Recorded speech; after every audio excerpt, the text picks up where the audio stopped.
오늘 우리에게 주신 하나님의 말씀은 로마서 5장 6절부터 11절까지의 말씀입니다. 우리 한 목소리로 다 같이 합독하겠습니다. 우리가 아직 약할 때 그리스도께서는 제때 경건하지 않은 사람을 위하여 죽으셨습니다. 의인을 위해서라도 죽을 사람은 거의 없습니다. 더욱이 선한 사람을 위해서라도 감히 죽을 사람은 드뭅니다. 그러나 우리가 아직 죄인 되었을 때 그리스도께서 우리를 위하여 죽으셨습니다. 이리하여 하나님께서는 우리들에 대한 자기의 사랑을 실증하셨습니다. 그러므로 지금 우리가 그리스도의 피로 의롭게 되었으니 그리스도로 말미암아 하나님의 진노에서 구원을 얻으리라는 것은 더욱 확실합니다. 우리가 하나님의 원수일 때에도 하나님의 아들의 죽으심으로 말미암아 하나님과 화해하게 되었다면 화해한 우리가 하나님의 생명으로 구원을 얻으리라는 것은 더욱더 확실한 일입니다. 그뿐만 아니라 우리는 또한 우리 주 예수 그리스도로 말미암아 하나님을 자랑합니다. 우리는 지금 그로 말미암아 하나님과 화해를 하게 된 것입니다. 아멘. 여러분, 우리는 지금까지 로마서를 통해 의롭게 된다라는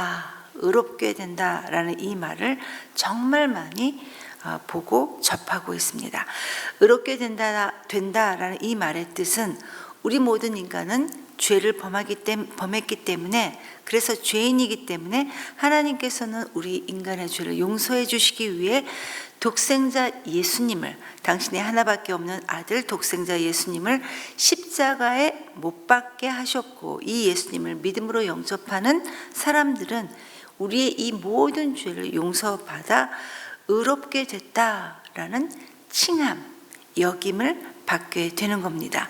이 신칭의, 즉 믿음으로 우리가 의롭게 된다는 것으로서 우리의 신분이 이제 죄인에서 의인으로 바뀌어 버린 겁니다. 그래서 우리는 여전히 죄가 있지만 하나님으로부터 죄 없는 것으로 인정을 받은, 여김을 받은 의롭게 된 사람들이 바로 우리 모든 그리스도인들입니다. 그리고 성령 하나님께서는 이 신칭의로 구원받은 이 성도의 마음속에 하나님의 사랑을 알게 하심으로 거듭나게 하는 놀라운 역사를 우리 안에 일으켜 주십니다. 은혜입니다.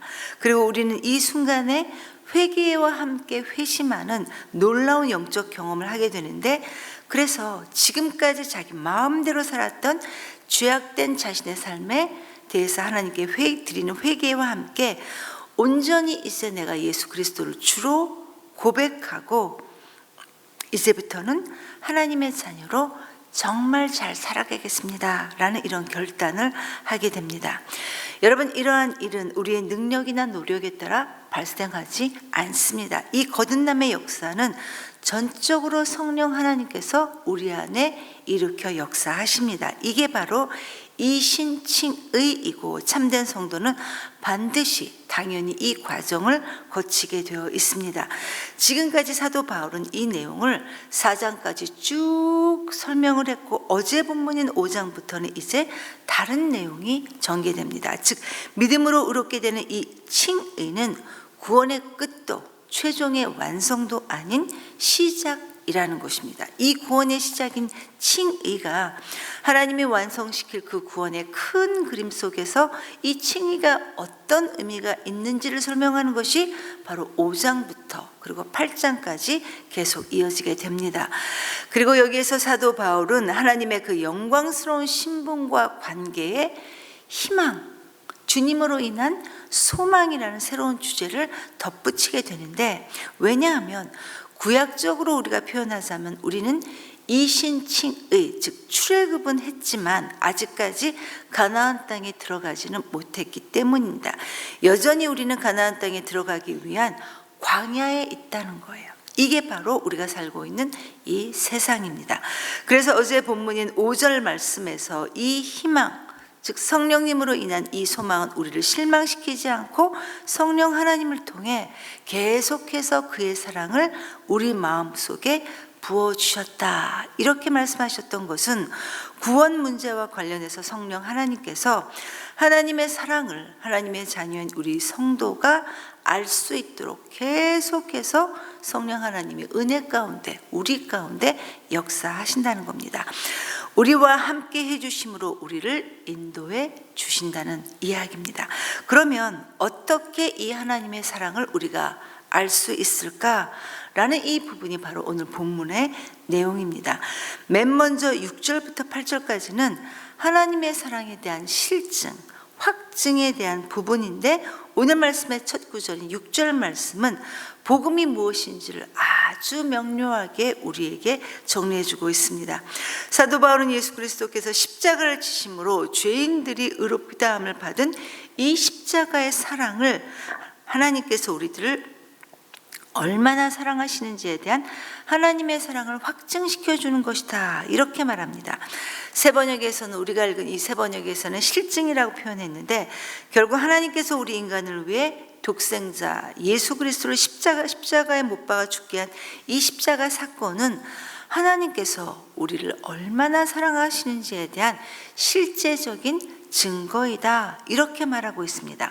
왜냐하면 우리 모두는 본질상 진노의 자녀이기 때문에 죽어 마땅한 존재들인데, 그런데 하나님께서는 이런 우리를 그냥 내버려 두지 않으시고 구원해 주셨다는 겁니다.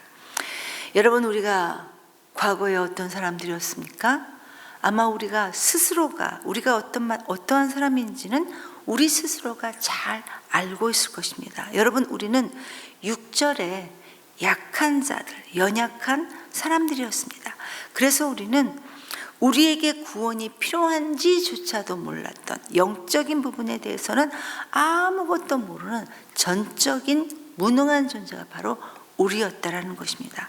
이런 의미에서 누가복음 15장에 나오는 이 탕자의 비유는 복음에 대해서 정말 정확하게 알려주는 말씀입니다.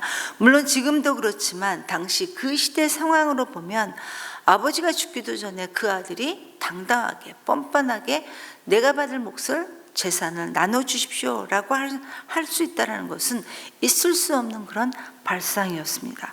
그런데 이 둘째 아들이 어떻게 말합니까? 당당하게 아버지께 자기의 유산의 그 몫을 요구합니다. 그리고는 내 마음대로 집을 나가 살겠다, 이렇게 집을 나갑니다.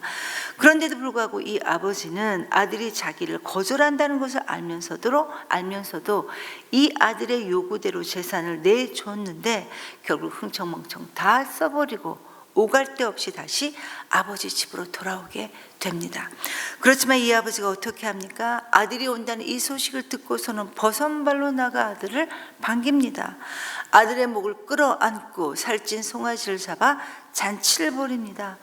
죽었다가 살아온 내 아들이 이렇게 다시 돌아왔구나. 내가 잃어버렸다가 다시 찾은 내 아들이니 나와 함께 모두가 즐거워하자, 이렇게 잔치를 벌입니다. 즉, 아들이 자기의 그 잘못을 회개도 하기 전에 그 아버지는 무한한 아버지의 사랑을 그 아들에게 먼저 보여줬다는 것입니다. 여러분, 하나님은 내가 회개했기 때문에 나를 받아주신 것이 아니라 내가 하나님의 아들이기 때문에, 자녀이기 때문에 나를 받아주시고, 회개는 나를 받아주셨기 때문에 가능했던 겁니다. 이게 바로 복음입니다. 하나님의 이 조건 없는 사랑이 담긴 이 복음이야말로 우리를 진정으로 변화시켜주고 우리에게 참된 소망을 줄 수 있는 겁니다. 여러분, 성도가 의롭게 여김을 받게 된다는 것은 우리 주 예수 그리스도의 십자가가 있었기 때문입니다. 이 십자가의 죽음과 주님의 부활은 하나님이신 예수님께서 우리를 대신해 죽으셨음과 그분이 곧 하나님의 아들이라는 사실을 확증하는 그런 역사적인 사건이었습니다. 따라서 우리 성도의 구원은 그냥 막연한 자기 확신, 그저 막연히 자기를 세뇌시키는 이런 자기 확신이 아니라 예수 그리스도의 그 십자가와 부활의 근거에서 확신할 수 있다는 것입니다. 그렇다면 이 예수님의 죽음은 어떤 사람들을 위한 죽음이었나, 목적이 있었다는 것인데, 바로 여러분 10절을 보면 예수님의 이 십자가 죽음이 곧 우리가 하나님과 화해를 이루는 길이다, 이렇게 말하고 있습니다. 여러분, 원래 우리 인간은 지음받을 때, 하나님께로부터 지음받을 때 하나님과 직접 대화하고 하나님과 직접 나눌 수 있는 그런 친밀한 관계로 지음받은 사람들이 바로 우리였습니다.